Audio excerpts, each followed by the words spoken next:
Alright, back again. We're going to create some more assets and then we can finalize our scene with some materials and then just render it out. Let's first of all clean this up a little bit, the scene collection. I know I was saying to keep it always clean, but I didn't. So let's just do it now. Press F2, name this door, select stairs, F2, stairs, stair, wall. What we can do with this, we can go into the modifier tab, apply that, select the plane above the plank and press Ctrl J. This way we join the mesh together and we can move it together, and this is just one railing. Press F2, railing. Not sure if you write it like that, but anyway. This one is the chair. This one, I already set the table, good. And just to clean it up a little bit more, let's select these parts.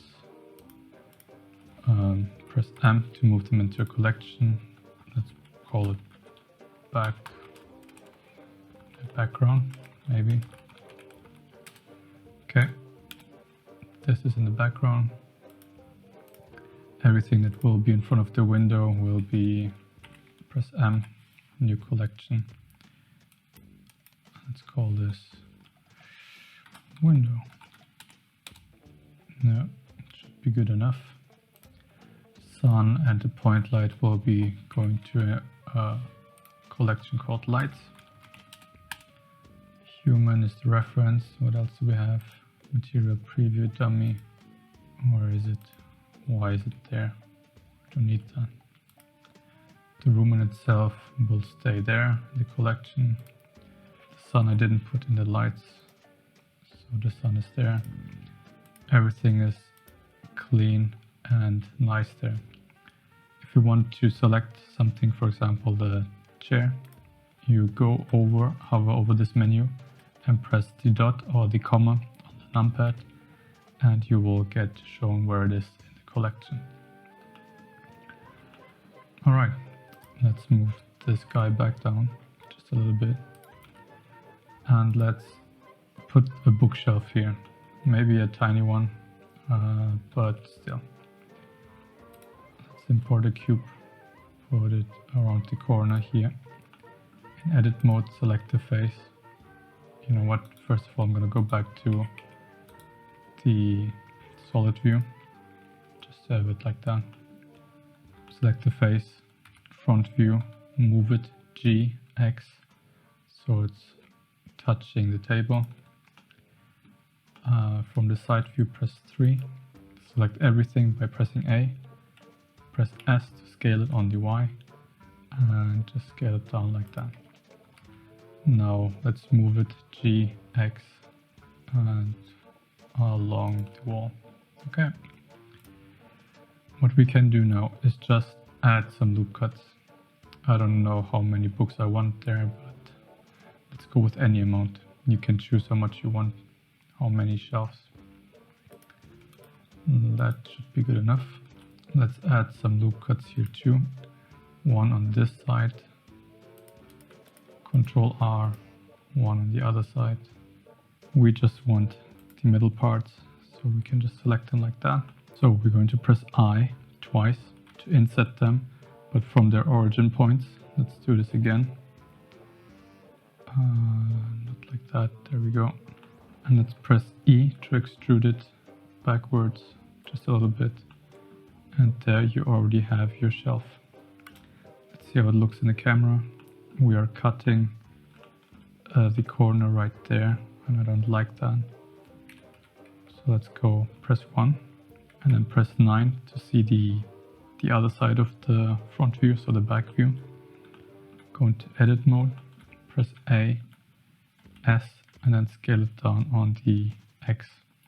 And if you want to see what's going on, there are two ways. You can either go into wireframe mode and then you can see what's going on behind it. I wouldn't really recommend it. I recommend pressing Alt Z, and this is the X-ray mode, so everything is see-through. And now you can see here's the edge of our room. Press S to scale it, X, and now it shouldn't be touching or going out of the room bounds anymore. Yeah, that's good enough. Let's move it up, and there we have our bookshelf, which we can fill up with books or whatever, anything you want. There are a lot of add-ons that are quite useful. There are some add-ons to create trees. There are add-ons to create landscapes and bolts. Everything is there already implemented in Blender, and you can just check them out. Maybe I can do an extra video on that too if you like. Just write it in the comments. Okay, let's just create one book. And an easy way to move the world cursor where we import our objects is to press Control, right click, and now we can import stuff right in the shelf. Import a cube, edit mode, scale it down so it's roughly the same size as the shelf itself. Okay, let's move it up. Maybe still needs to be smaller. Okay, that's good enough. That's the motto of everything I'm doing right now. It's good enough. Press S, X, scale it down so we have a book-like shape. And let's move it in there. Alright. What you can do now is you can press Ctrl D to duplicate it, move it slightly to the side, in edit mode scale it down on the Z to have a slight variation, then Ctrl D and move it on the X, and let's make this a little bit wider, a little bit taller, and then you can just play around with it. You can do an array modifier if you want, or you can just copy everything and then press Alt D, and this way you duplicate everything but without creating new vertices, like the data is stored, and this way you save some memory. Let's move them down, let's change the order a little bit and maybe rotate one slightly so it's leaning. And this way you can fill up the shelf with whatever you want, books, some objects. What we can also put in there, let's put it right here on this shelf. Import a cube again.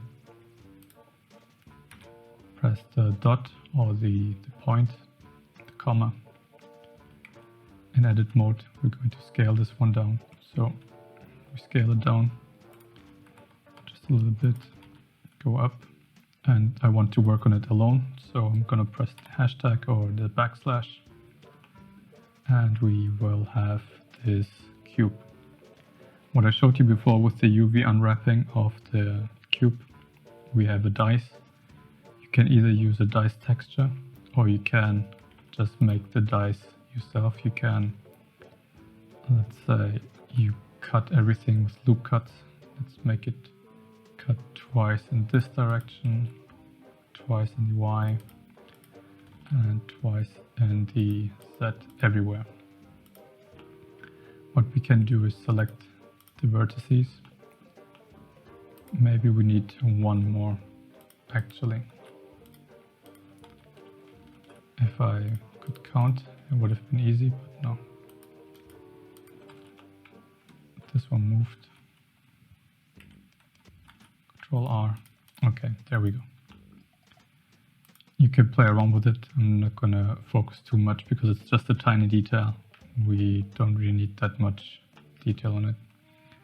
So we select going to press 7, go into top view. In vertex select mode, select this one. Press 9 to go on the other side. And let's select 6 of these vertices. This will be the 6 from the dice. On any side you can select 4. And then which side is it? The front view. Press 9 to go on the back side. this way we are going to select 3. Then on any of the other sides you select 5. And the remaining side you select just 2. Everything by pressing Ctrl and then selecting. I know it can be frustrating if you select everything and then sometimes you misclick and every selection is gone, all the selection is gone. You can just press Ctrl Z and you are back to the selection you just had. What we're going to do now is we're going to press Ctrl Shift B and then just drag it out a little bit. There you will see we can have the dice numbers here. What we can do now is press Alt E to extrude the faces along the normals. So everything that is going perpendicular to the face. And then let's move it slightly inwards to have this dice shape. One thing that you will see in a lot of places and what we just did is called bevel. Let's select these edges right here. If you press Ctrl B, this is basically what beveling means. If you roll up the mouse wheel, you get more segments and therefore more curved form. In real world objects, you never have sharp corners. Even if it might look from far that it's like a sharp corner, there's always like a bevel. There's nothing that's really 100% sharp, there's always a slight bevel. And this is what gives it a little bit more realism. And this you can do with every edge. And what we can do now is just place a candle on the table, press Shift, right click to put the origin on this spot, Ctrl A, import the cylinder, and then in edit mode we're going to scale this down, press A to select everything, S to scale it down, like that. Should be a bigger candle. I'm just gonna go with this size. In object mode, move it up. Edit mode, let's go closer to it. In edit mode, select the top face, press I to inset it a little bit, E to extrude it down, just to have some variation here. Then press I twice to move it in. And if you press M right now, you can take all the selection you have and merge them to one point. We want them to be merging in the center. This way we will have a vertex in the middle point. If we do the same thing what we did with the dice, Ctrl Shift B and bevel it, you will see we have a lot of vertices right there. And that's because I have the segment wrong. Where is it? We don't need that many segments. We just need one segment. I could have also just scaled it down, but I just wanted to show you you can merge it and then shape it any way you want, or you can just leave it like that. And with this part, we're going to extrude it a little bit upwards. Press S to scale it down. And this is our candle, basically. What you can do is try to get like a candle object on top of it. Let's import a circle. Rotate it on the X by 90 degrees. Let's just get rid of this part. We don't need that for now. Sorry if I didn't think of this earlier. In edit mode, we're going to scale this down. So it's roughly this shape. In object mode, we move it up. So it touches there. So how does the flame shape look like generally? It's a little bit more round on top and more beveled, more round in the bottom and more beveled on top. If you press 1 and select the top vertex, you press Ctrl plus and you select more vertices around it. What we do now is activate proportional editing by pressing O.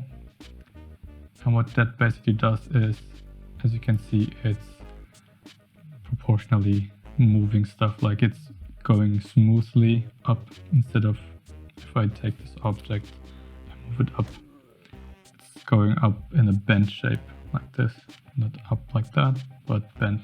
You can change the form to be also random, but I want it to be smooth. Let's move it up. And you can change the influence too. If you press G, and then you have to scroll the mouse wheel. This way you can change the influence, how much the flame or the surrounding vertices should be influenced. Move it up like that.